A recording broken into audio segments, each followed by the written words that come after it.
All right, good afternoon, everyone. Welcome to the Tuesday, October 5th edition of the MMAOB Daily Podcast. I'm your host, as always, Adam Martin, and joined by my co-host here, Big Marcel. What's up, man? How's it going? Yeah, all good, man. How are you doing? Always glad to talk some MMA with you, obviously. Yeah, I always look forward to our chats, man. Monday and Tuesday, Marcel. It's always two of my favorite hours of the week. Talking to you about the fights, talking to the people in the chat about the fights. We do have a card this weekend, UFC Vegas 39. Dern versus Rodriguez. And we also have a card tonight, Marcel, Dana White's Contender Series. So we'll talk a little bit about that. But obviously the bulk of today's podcast is going to be spent on this card on Saturday night. So any thoughts on this card before we get into it? Like, as a whole, what do you think? Because I'm looking at it and just being completely honest, it does look like one of the weaker cards in a while. But I hate to be the guy who says it because everyone says this, but a lot of these cards that don't look great on paper end up being like some of the more exciting cards. So just what's your thought?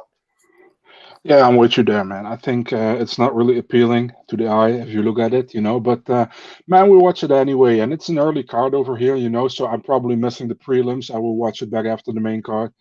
So it's pretty funny, many people in Europe are like, yeah, early, but I'm like, no, not good. I rather like it a little bit at night. So yeah, it's all good. We'll definitely watch it, but I don't know when I will watch it. The main card I will watch live.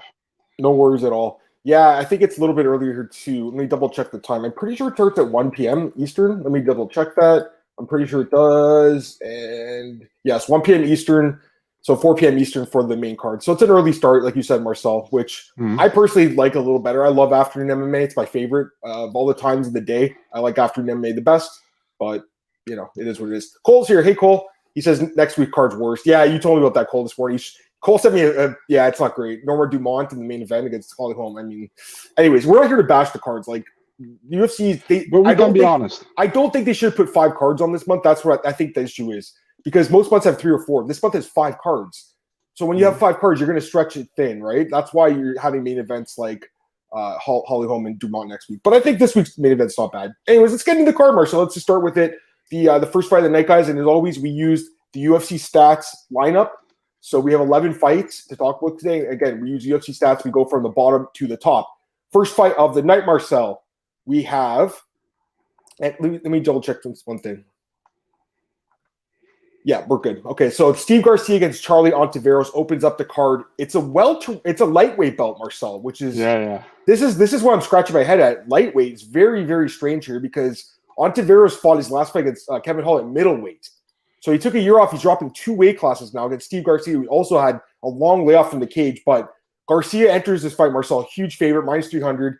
Ontiveros plus 250. I got to be honest, I'm doing my research, and I'm like, man, I got to like Steve Garcia here. I was like, crossing my fingers, please be a good line, minus 300.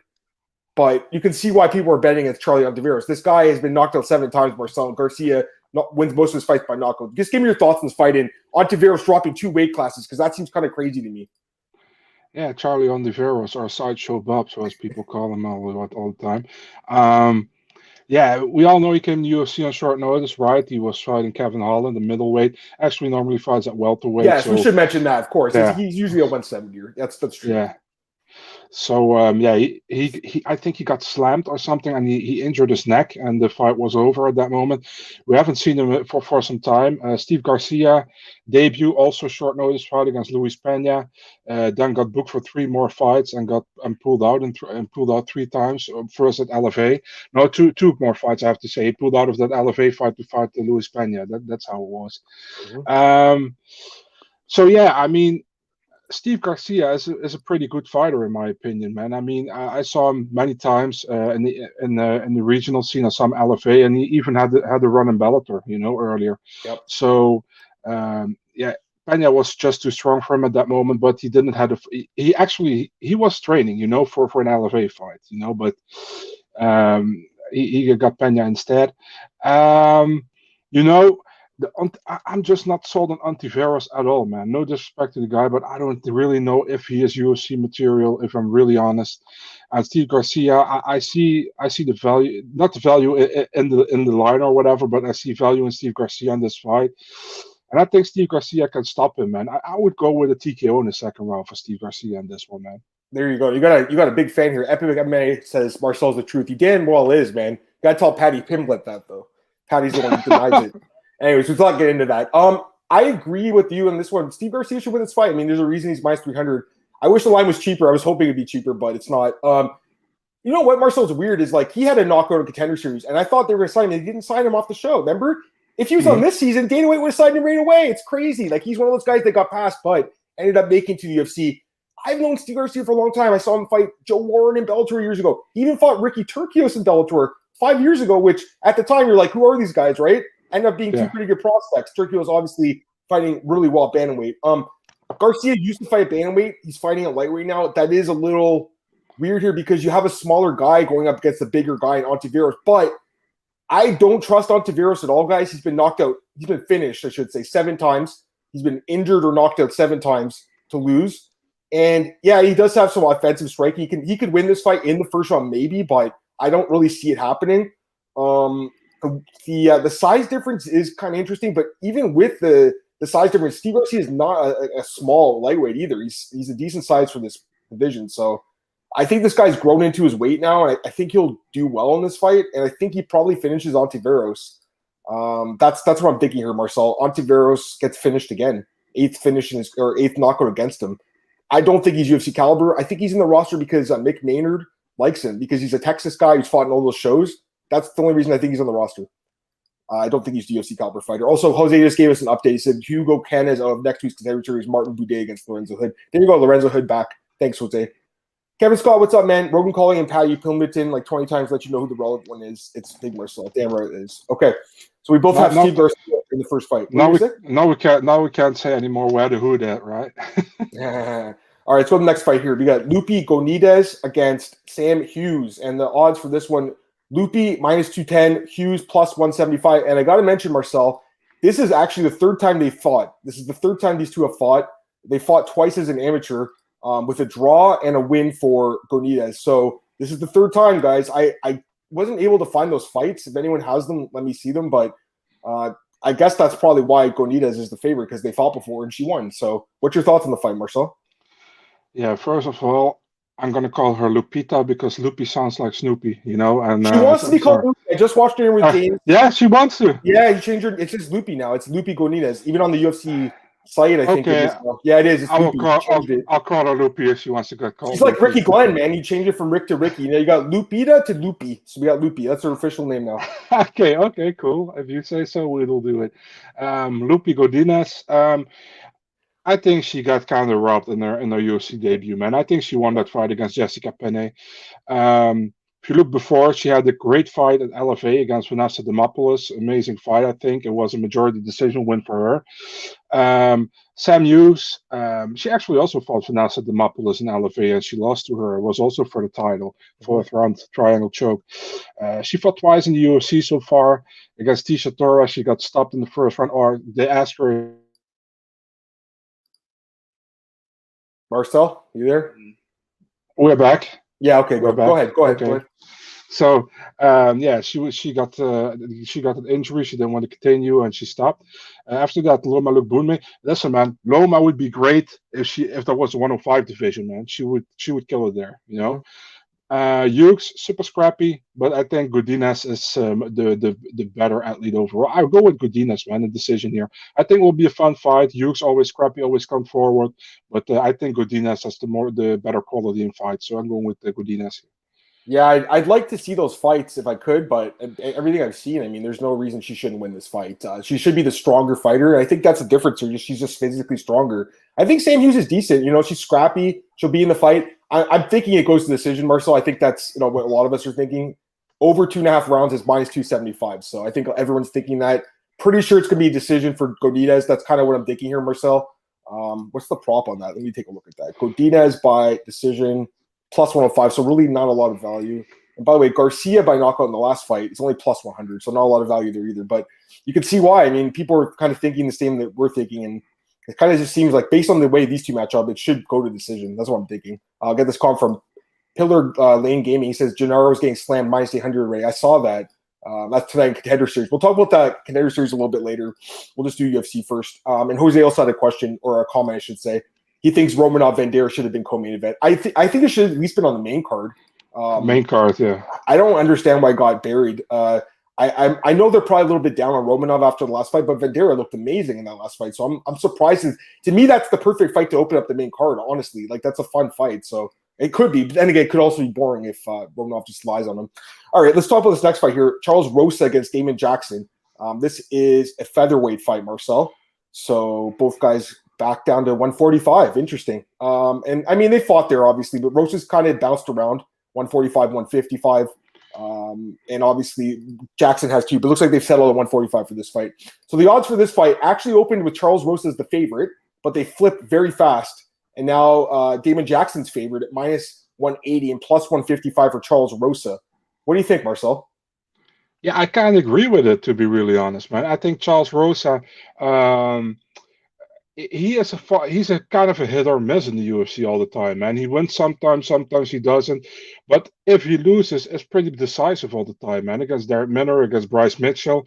The split decision wins over Justin James, Kevin Aguilar. He got that great win over Manny Bermudez, remember, when he hadn't fought for like 2.5 years, and he came back after that Shane Burgos loss. Actually, the Burgos fight was pretty competitive until the third round. Damon Jackson came back great in the UFC, man, with that Mirsad Bektic guillotine choke win, you know. And as a thank you from the UFC, he got Elliott Topuria in his next fight, and man, Topuria is a future top 5 guy in my opinion, man. So I wasn't surprised that Topuria won that fight. It was very decisive in my opinion, first round KO. This is a much closer fight, man. I think Charles Rosa will try to get the fight to the ground, but Damon Jackson is good on the ground as well, man. So, man, the thing is, Damon Jackson is super underrated, man, and people always want to bring up that the jumping knee knockout in the first round, the PFL against Movlit Kaibulaev. I think Jackson is a good fighter. Rosa is okay as well. I think it will be a close fight. I kind of lean towards Jackson via decision. But, hey, man, it can be another split decision, this one, man. I think this is a close fight. So I'm going with Jackson, but I'm not convinced. I wouldn't put my money on it. Well, I don't know. I think this fight's really close. I'm not buying Jackson as like a 2-1 favorite, though. I don't agree with that. I kind of agree with the odds makers. I think they probably opened it right with Rosa as a small favorite. He has way more experience in the UFC. He has more victories in the UFC. I mean, Damon Jackson's been around. This is his second stint, and he only has 1 win in 5 fights in the UFC, guys. Like, he has not been successful at this level of the sport. He hasn't been. I'm not saying Rosa's amazing. He's 5-5. That's not an amazing record, but he's been in there with some really good guys and has been competitive. I know he's on a decline. I agree with that. And even he didn't look good at all in that third round of that last fight with James, which scares me. That's what scares me here, because he looked so bad in the ground. I kind of feel like, if anything, he would want to keep it standing, because I think that his karate is probably a little better on the feet, in my opinion. So I think the grappling's close, but I think there's a slight edge for Rosa in the striking. And also, I mean, the guy's training at Sanford MMA, Marcel, and you know me with Sanford MMA. Fucking love that camp. Me too. You know what the funny thing is? I think Rosa thinks that he's a better grappler than that's than what I'm not Jackson sure, though. is, If he does that, I mean, it could be a bad night, because he's been exposing the grappling the last couple of fights. He has been. But if he fights smart with a good game plan, I think that those guys at Sanford are going to come up with a good game plan. I think he can win this fight. So I think there's a little bit of value here in the underdog, to be honest with you, with Charles Rosa. So I'm going to go with the underdog here, Marcel, and Charles Rosa. I like the experience. I like the camp. And I'm just not sold in Damon Jackson. I know he's had some good fights at times, but to me, when he's been in the UFC, he hasn't looked great, and he's been finished before. And I don't know if Rosa's the guy who finishes him, but I think he wins the fight. Let me get these comments, guys. Alex says alternating wins and losses. Rosa bet the votes on Damon. Listen, I did that last week with Roxanne. It doesn't always work. We'll just say that. It's random sometimes, or random Marcos. It doesn't always work, right?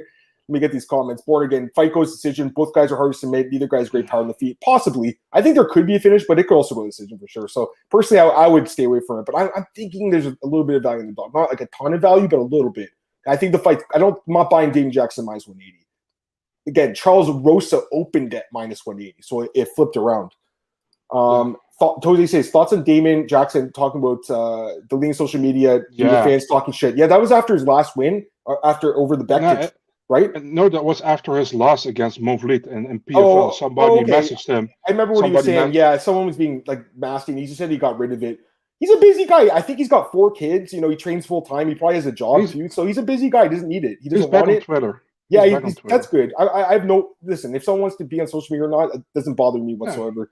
It is interesting though. It obviously showed that the fans were getting to him, but I don't know. I just think if you get hateful comments like all the time, people are going to be dicks about that knockout, so this is why I can understand. My DMs aren't open; they're closed. You have to. Same.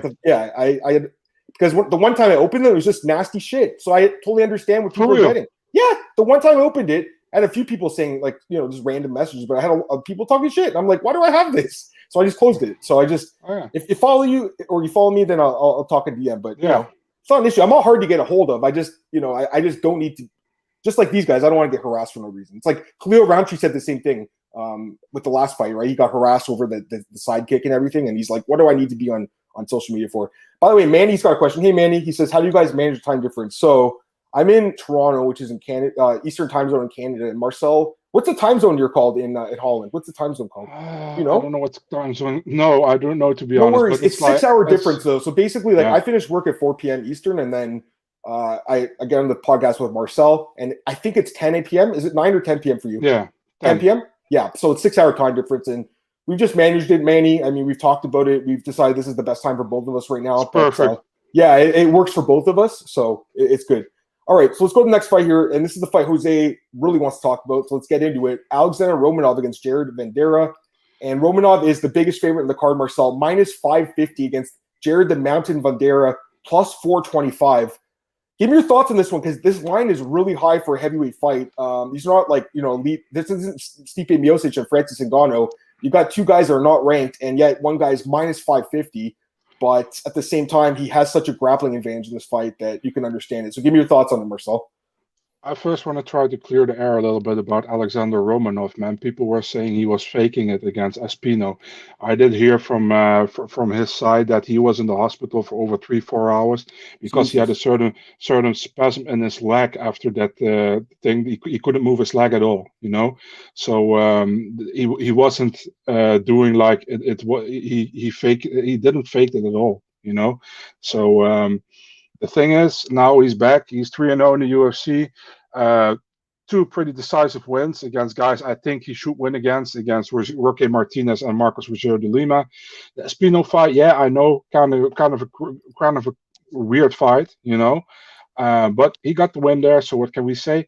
The Vanderlei, Vanderlei looked good against Harry Hunsucker, but Harry Hunsucker hasn't looked good, in the Contender Series. He got signed there, fought Sergey Spivak. He asked for that fight, got completely wrecked against Sergey Spivak. I was like, man, what the hell, And then he fought Justin Tafa, and that went fight of the night. That was, man, fight. I'm happy. I didn't bet on that because I was saying, man, that fight will never be fight of the night. What the hell is it on the main card, And then it will be fight of the night. It's crazy. It was an amazing fight. Vanderlei looked good in that fight. Still think Romanov is kind of a smart fighter, man. He gets you to the ground. He can dominate you over there. And I actually expect Romanov to do that with Vanderlei, man. Vanderlei's not a bad fighter, but I think Romanov is a better, as high a fight IQ. So I'm going with Romanov. This fight. I think the line's a little too high here, guys. At minus 550. I agree with that. Let me check what it opened. It opened at minus 400, which isn't a huge difference, but minus 550. This line's not giving Bandera much of a chance, and it's a heavyweight fight. And the guy has knockout power. He's huge. He's a huge guy. They call him the Mountain for a reason. Listen, I'm not saying Jared Bandera's an amazing fighter. I mean, he's not. He's like a borderline UFC guy. But heavyweight fights, Marcel, how many times have we seen in UFC where a huge favorite heavyweight goes in and he gets KO'd randomly?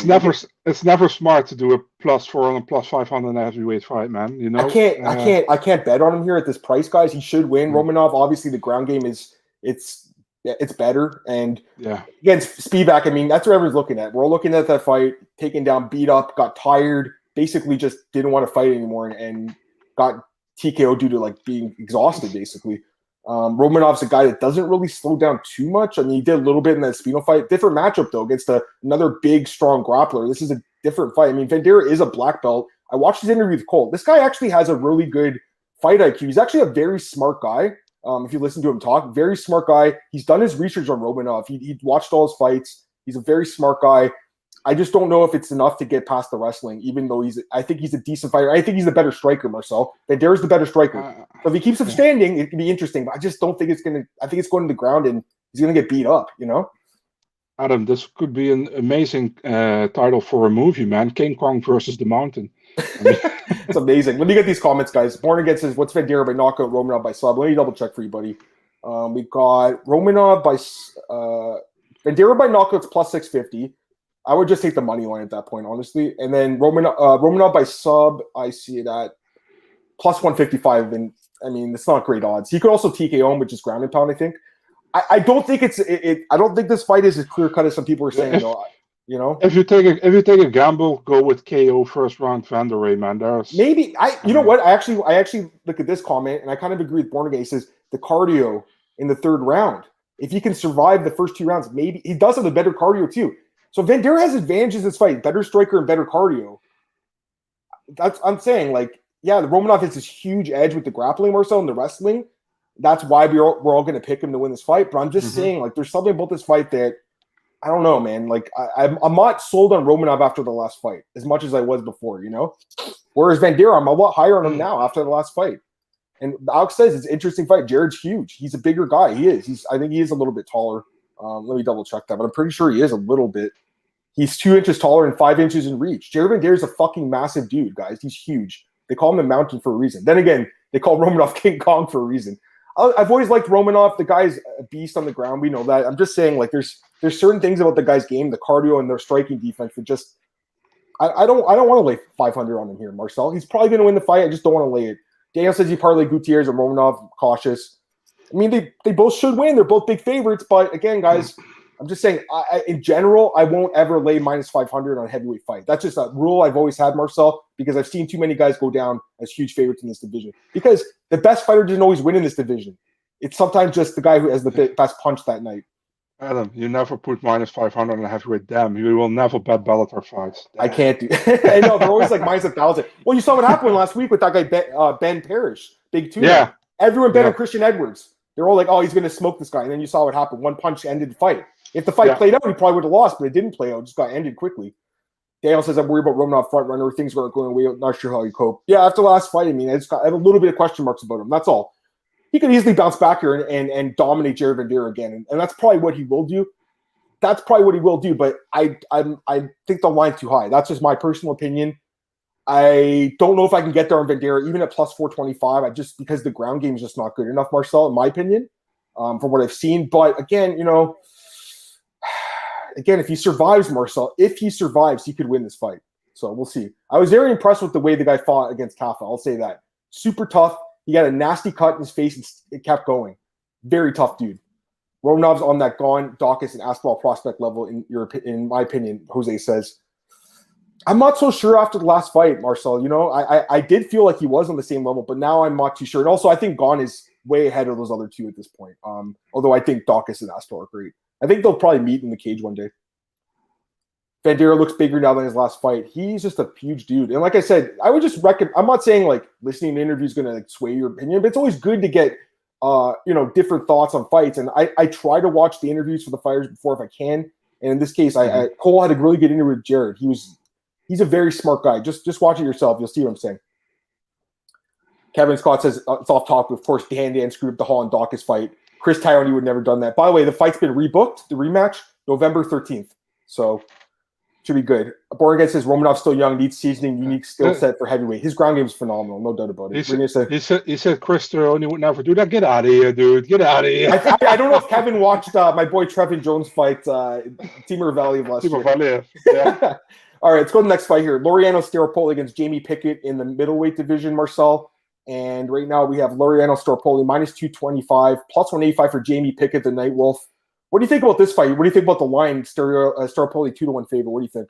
It doesn't make sense. And it's an absolute headache fight, to be really honest, man. Laureano Staropoli hasn't looked good as of lately. Against Roman Dolidze, got taken down, got hold on the ground, and he got frustrated a lot in that fight. And Dolidze was like, yeah, I don't care. I could just keep you on the ground, and whatever I want to do, I do with you. He started good in the UFC with 2 wins, but against Aldana, the Alves fight was kind of 50-50, if I remember. I was correctly at that fight, Marcel. That was at the card I saw in Brazil. I don't even know if he really should have won that fight. It was so close. Yeah, it was exactly. Close. Yeah. So yeah, and if you look at Jamie Pickett hasn't impressed me at all so far in the UFC. If you look at this, he fought Jonathan Paddy in the Contender Series, and that was a fight he was supposed to win. In my opinion. The year before he fought Punahele Soriano, he lost that one. The year there before he lost to Charles Byrd, was his third time, and the UFC was like, now he's winning. Let's give him the chance. He went 0-2 in the UFC, man. Tafon Chukwi won against him, and Jordan Wright. Man, pretty much overwhelmed him in this fight last time out. Yep. So for me, it's like a really close fight. This one, if I have to go with my gut feeling here. Listen, man, Staropoli has to stop. If Pickett wants to try to take it to the ground, if he can stop it, he will probably win the fight. So I'm going with the Staropoli here, decision. But it's not a fight. I think loser leaves down probably, man. To be really honest. Say that last part again. I think loser leaves town, probably. Oh, yeah, I think so, too. I mean, Staropoli's lost 3 straight fights. I almost feel like he's lucky he's getting another fight. And Pickett, if you look at his record, including Contender Series, 1-4 in Zuffa, 0-2 in the UFC. So both guys not very impressive lately. I mean, listen, Staropoli, I think, should win. He's the younger guy. I think he's the better fighter, personally. But the line is a little bit high, Marcel, considering, he has lost 3 straight fights. And Jamie Pickett has a big reach advantage in this fight, 9 inches. That's pretty big, Pickett did look amazing against Petit. I just haven't seen that same guy since then. He just looked terrible to me. So the guy's been dropped in his last 2 fights. I don't know if I can pick him.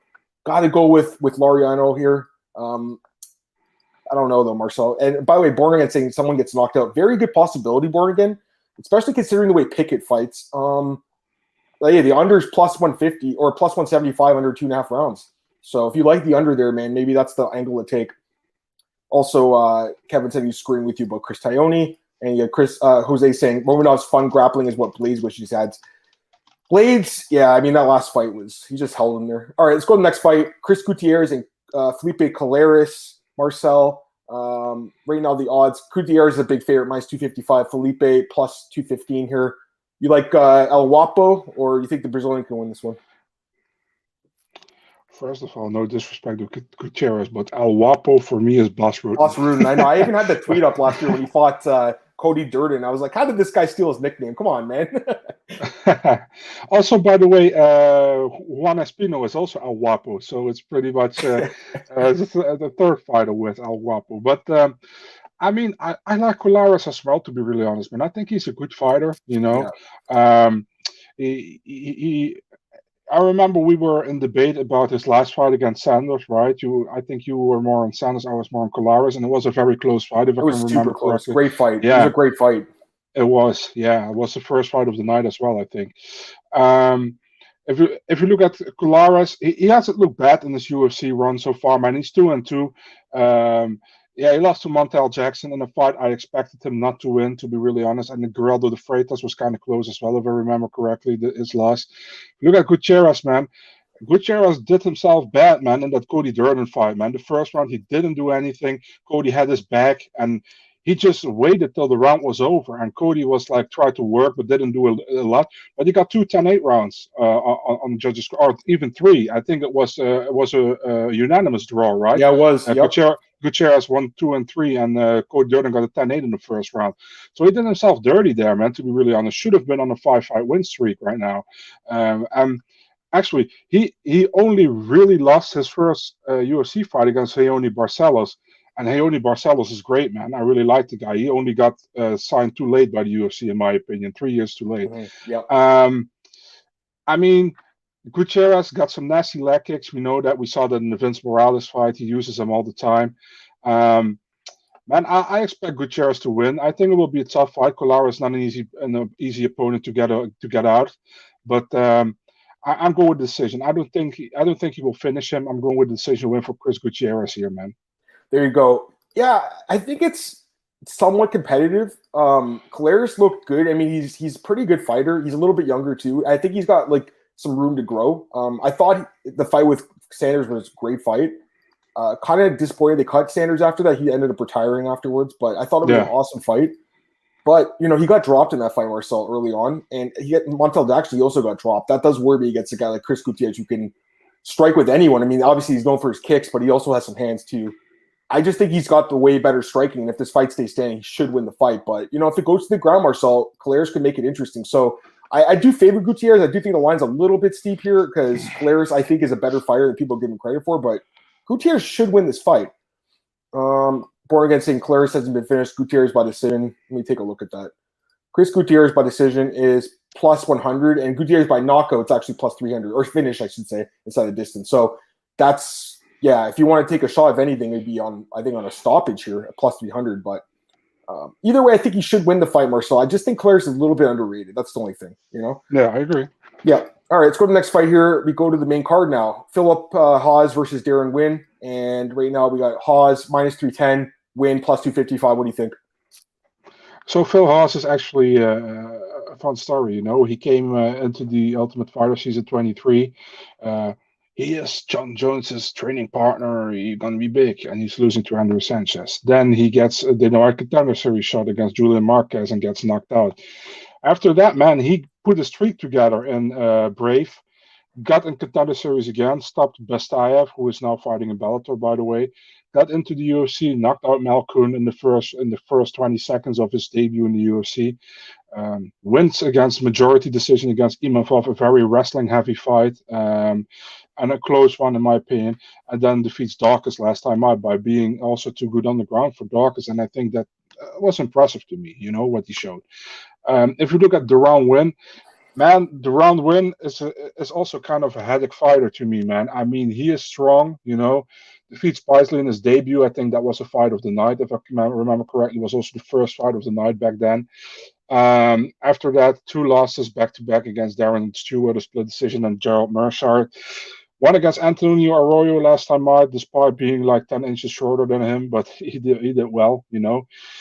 Thing is, man, Darren Nguyen is good and does his wrestling very well. But I think Phil Hawes, he's bigger, he's longer. He will also use his wrestling against Darren Nguyen here, man. And I think Hawes wins. I expect a heavy wrestling-heavy fight with Hawes becoming the winner via decision here. Yeah, I agree. I like Hawes in this fight too. I mean, he's minus 300, but I feel pretty decent about him because I think that his wrestling definitely matches Darren Nguyen's, I think. Mm-hmm. And I believe he's the better striker. Not only that, but Darren Nguyen, I'm still not sold on him as a middleweight. You know, he's a very, very short guy, minus 5'6". He's 6 inches shorter, 7 inches in reach disadvantage. And the guy's a good wrestler, no doubt about it. But I just think this is not a matchup where he can wrestle successfully against Phil Hawes. I think Phil can keep it standing. I think Phil can take it. I think Phil, if anything, can take it to the ground. And the guy's improved a lot of his aspects of his game. His cardio is better, his striking's better, training at Sanford. I like Phil Hawes in this fight, Marcel, too.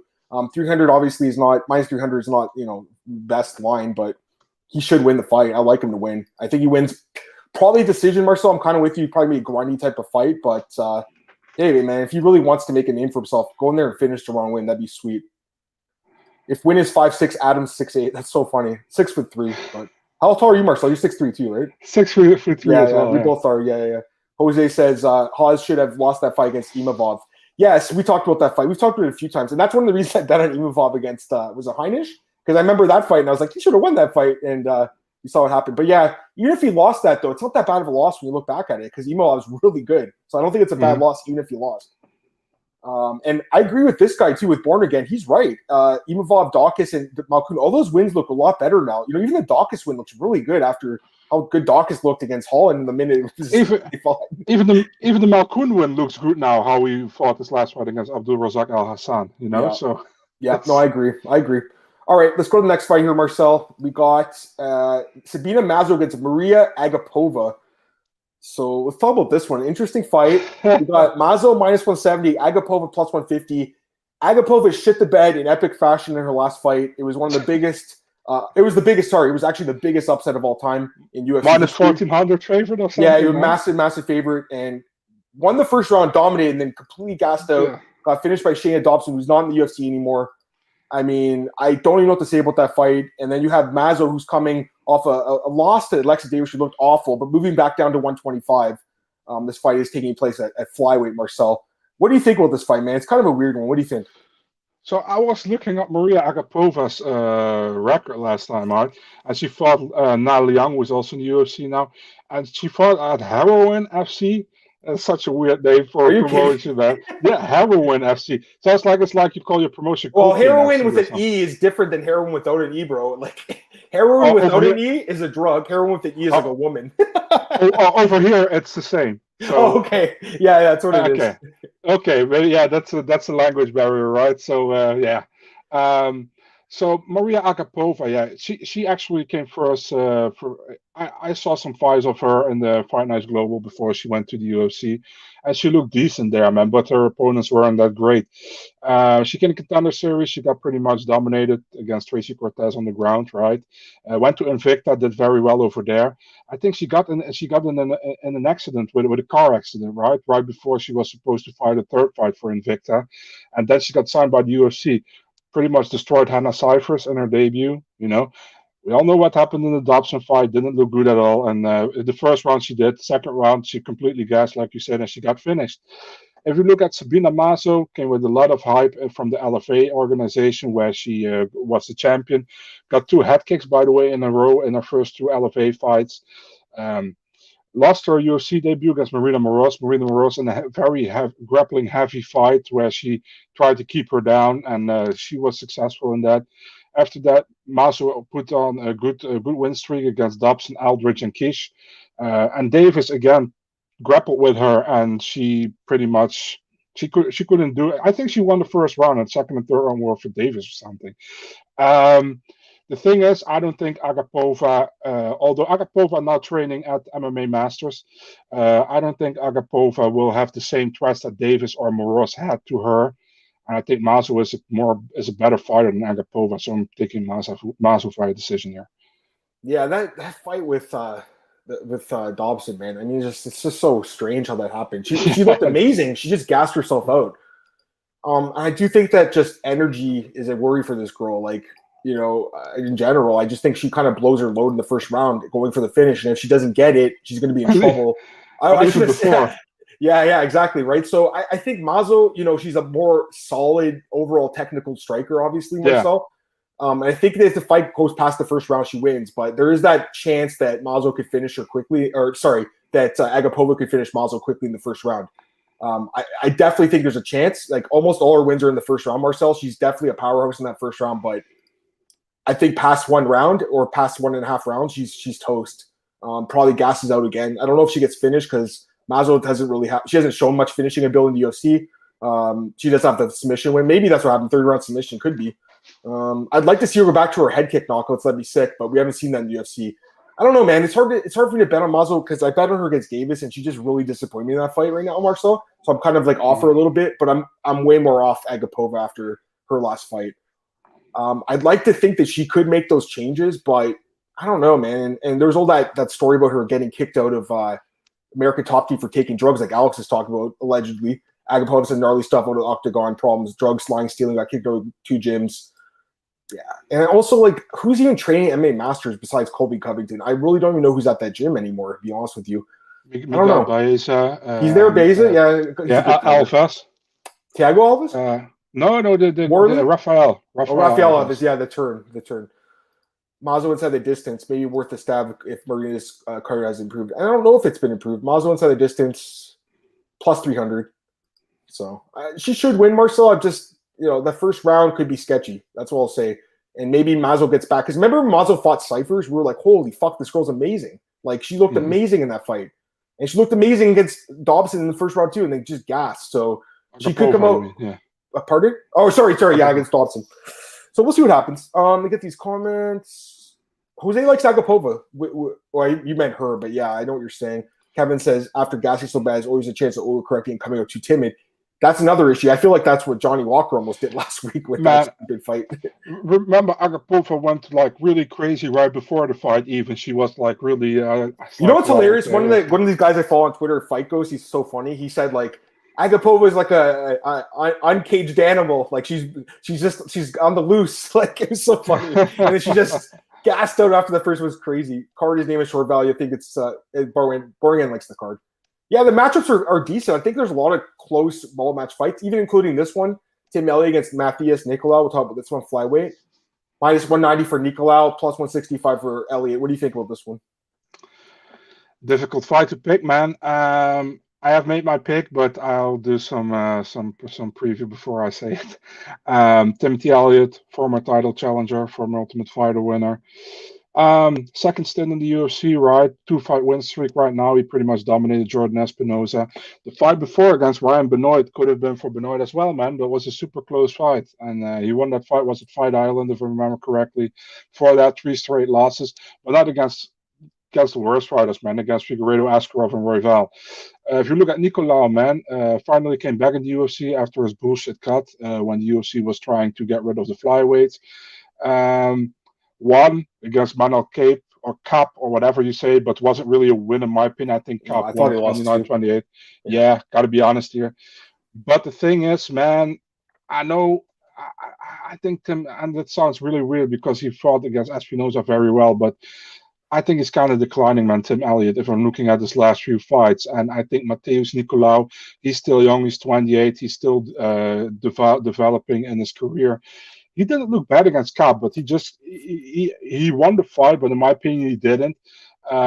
Still feel like Nikolai can win this fight, man. I'm taking him via decision, man, and I think it will be a close one, but I think he wins the decision.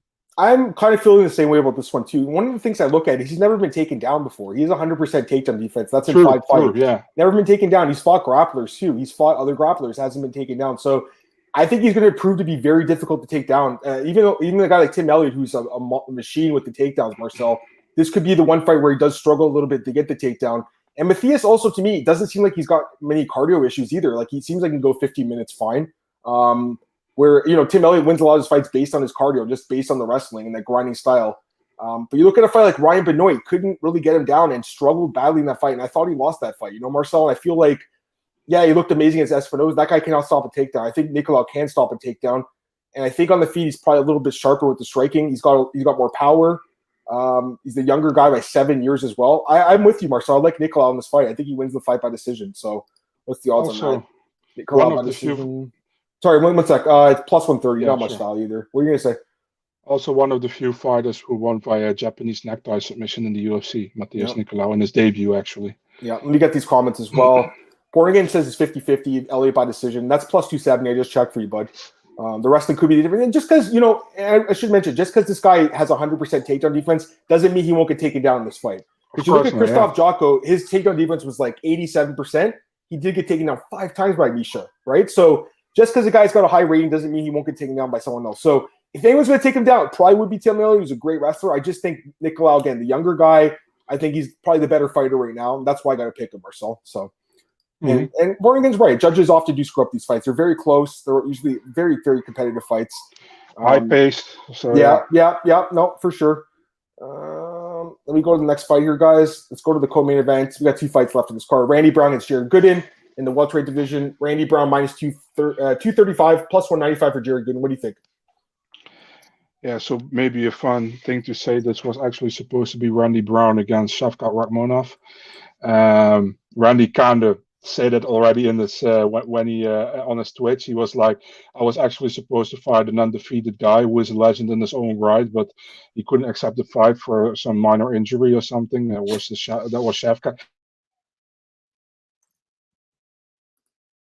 Couldn't be anybody else, man. He did only one fight in the UFC so far, so everybody knew what he's talking about. So, he's fighting Jared Goodin now. Listen, man, Jared Goodin came in the UFC against Alan Jouban in 2020. Was a competitive fight, but Jouban was better, man. He won the fight. Against Abubakar Nurmagomedov, he got pretty much dominated, man. And I honestly thought that would have been more of a closer fight because I think Abubakar is the less Nurmagomedov of all the bunch who are fighting UFC.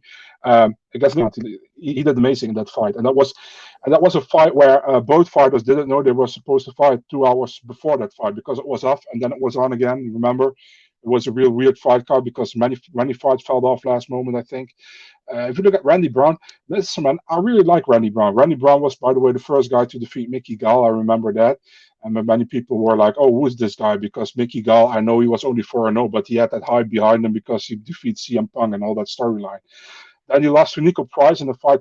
I think he was winning, but he got like hammer fisted from the bottom, right? And After that solid performance against Barberina, man, and against Warley Alves as well. And then he lost to Luque in a fight. I picked him to win, but Luque won the fight. We all know that.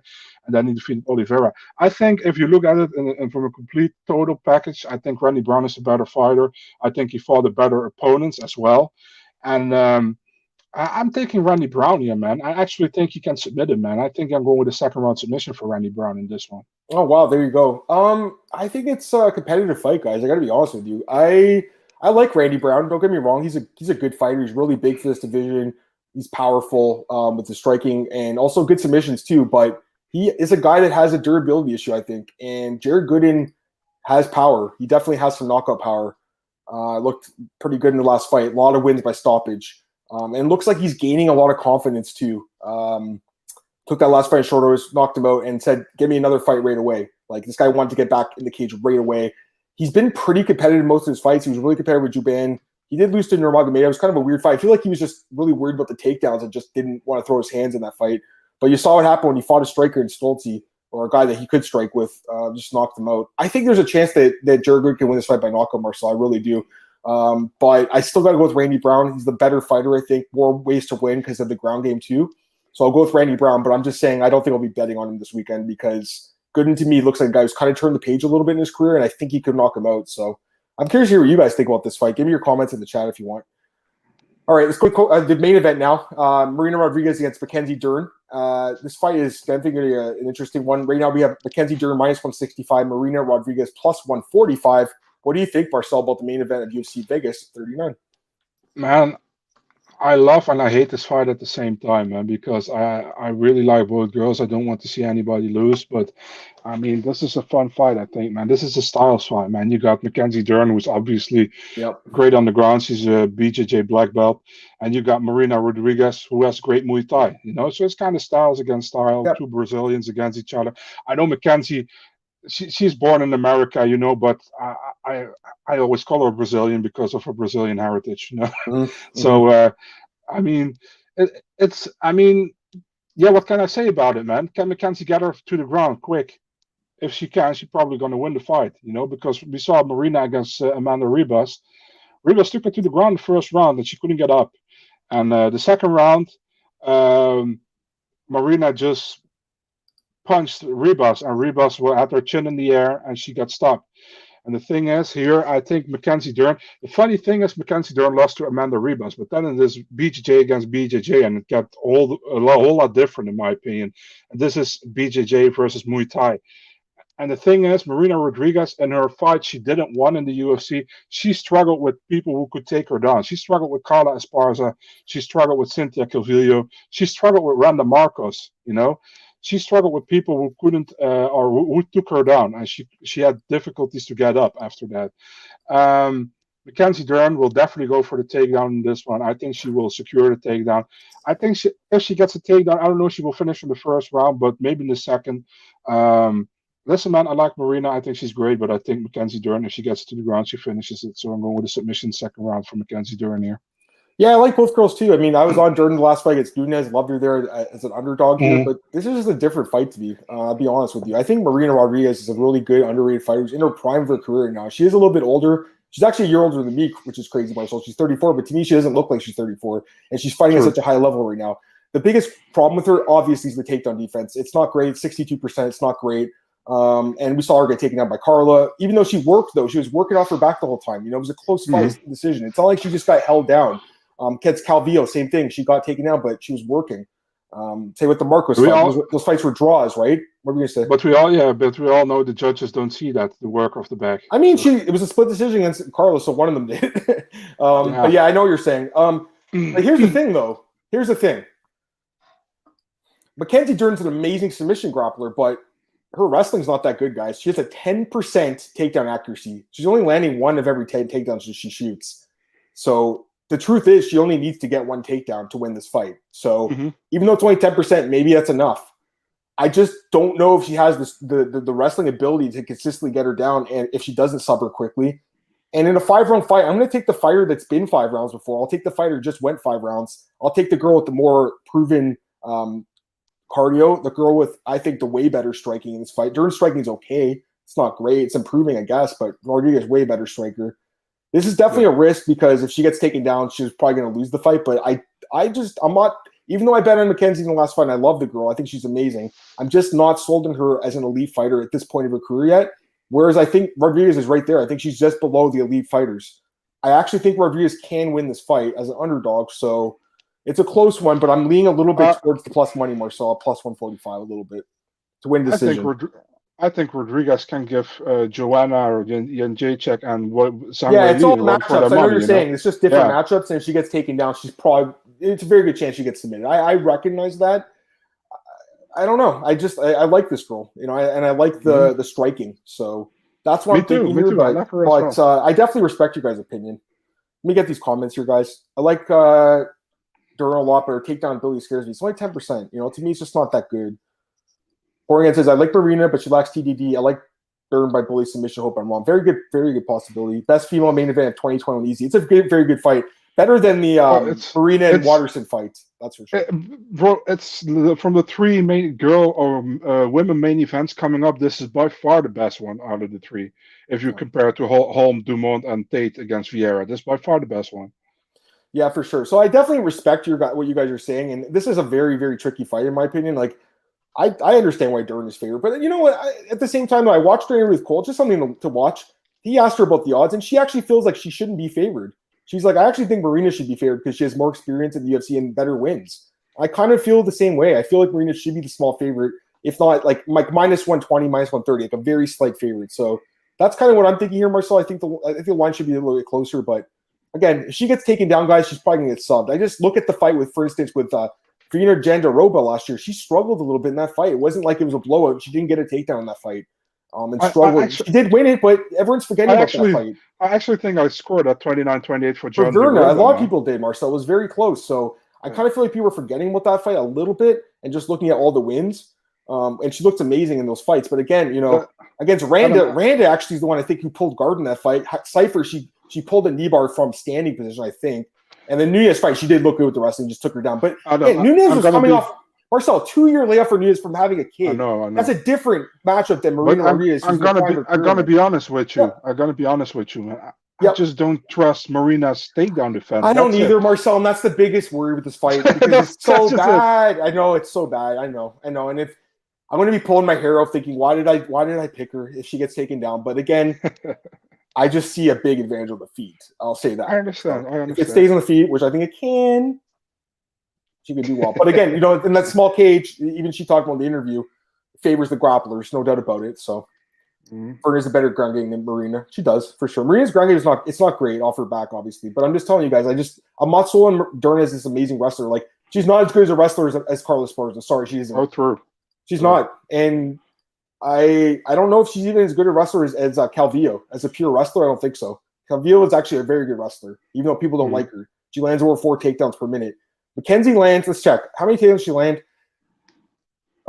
She lands half a takedown. Sorry, half a takedown. That's just not much, you know what I mean? So she only needs one to get it to the ground and submit her, but I don't know. We'll see. I mean, Dern's obviously a young guy. She's got the room to improve. I love the girl. I'm not trying to say anything bad about her. I like her. I bet her in her last fight. Just I look at this fight, I just get a little bit tempted by that plus money on the underdog. So yeah, it was for 1 round, Zach. How about the other 4 rounds where she outstruck her, though? You know what I mean? Like, I don't know. You guys are kind of forgetting, I think, what Marina is really good at here. You know what I mean? Like, everyone's talking about bad her takedown defense, but how good is her striking? Fucking phenomenal. Knocked out Amanda Ribas, destroyed her. Everyone's forgetting that. She got grounded out in the first round, second round, couldn't get taken down. Smashed her and knocked her out. So we'll see. There's a big advantage of the feet. Marina's one punch on Ribas, who got knocked out by a low-ranked 115. I think it was Pollyanna Viana or something. Years ago. Early pick for Dawkins in Holland, Marcel reported. I picked Dawkins in the first one. It's like, how can I really go against him? I'm not going to change. Go against him? You know what I mean? But I always get sketched out when they run these fights back, man, because Kevin knows what's coming now. And not that he didn't before. He knew he was going to get pushed, probably get taken down, pushed against the fence. And Born Again, you're right. I agree. Dern looks good, and she's great. She's young. And here's the other thing. If she loses, she can still bounce back, though, She's only 28, I think, right? Yeah, 28. So yeah. For sure. She's super young, and I think she's great. I'm not saying anything bad about her. I love Mackenzie Dern. Just got to make a pick here. Any other comments here? Let's do a quick Contender Series, dude. Yeah. Let's do Contender Series. We got 5 minutes left, guys. Let's do Contender Series. Marcel, I think you picked all the favorites on this card. Is there any other dog that you do like, though? Is there anyone that you like? I picked a couple dogs. I picked Rodriguez and I picked Rosa. Was there anyone that you liked as a dog? Jared Goodin, maybe? Or not really, to be really honest. No one you like this week. That's fair. I honestly thought Damon Jackson would be an underdog, but he's now with the favorite. So yeah. All right, let's go to the Contender Series, guys. Let's do this. And this could be a card where all the favorites win. How often does that happen? It just doesn't really happen often. I think there's going to be a couple upsets. I did pick 2. We'll see. Let's talk about this card, Marcel, really fast. Mike Malott against Shimon Smolstrisky. This is the main event. -175 for Malott, Canadian guy. +155 for Smolstrisky. Israeli Jewish fighters, 21 years old, former Bellator fighter prospect. I'm almost surprised that Bellator didn't bring him back. I mean, I know he's on their Israel cards, and he probably was just on a one-fight deal, but they should have brought this kid back. I think he's a good prospect. Malott's a good prospect, too. What do you think, Marcel? Man, as crazy as it sounds, I kind of feel like Malott is going to win this fight, man. I think Malott has fought better opponents, in my opinion.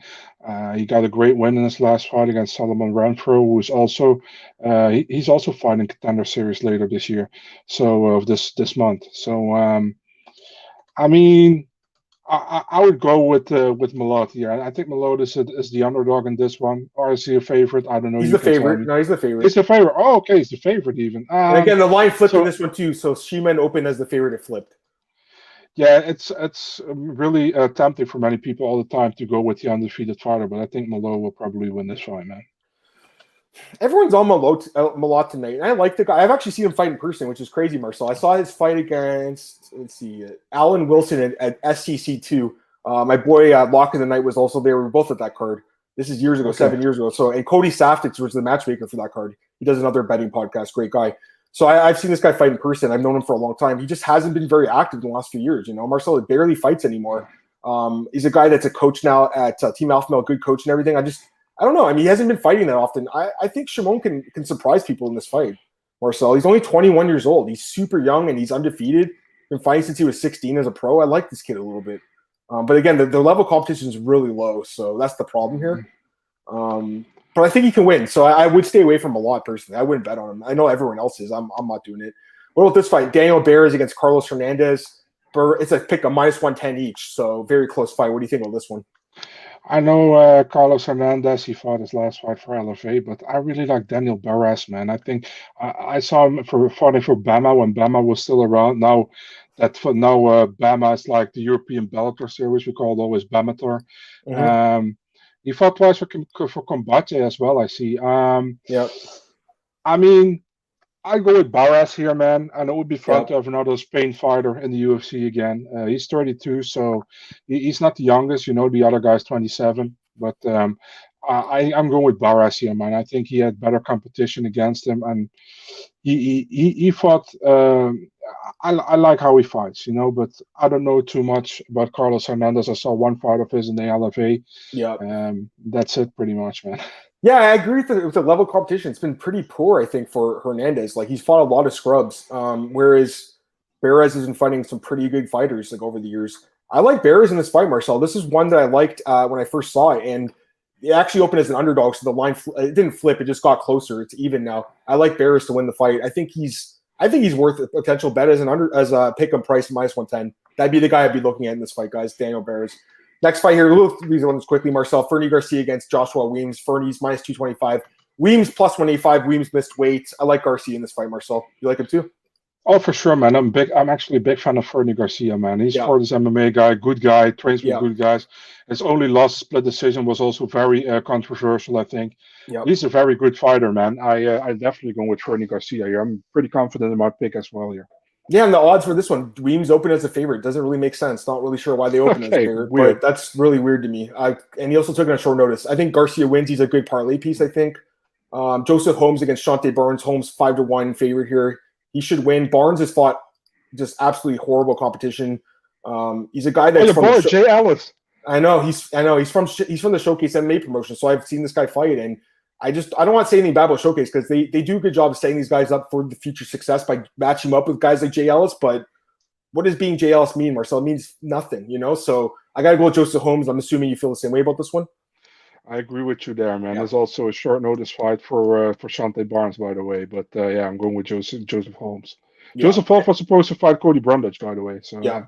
And then the last fight, Gennaro Valdez against Patrick White.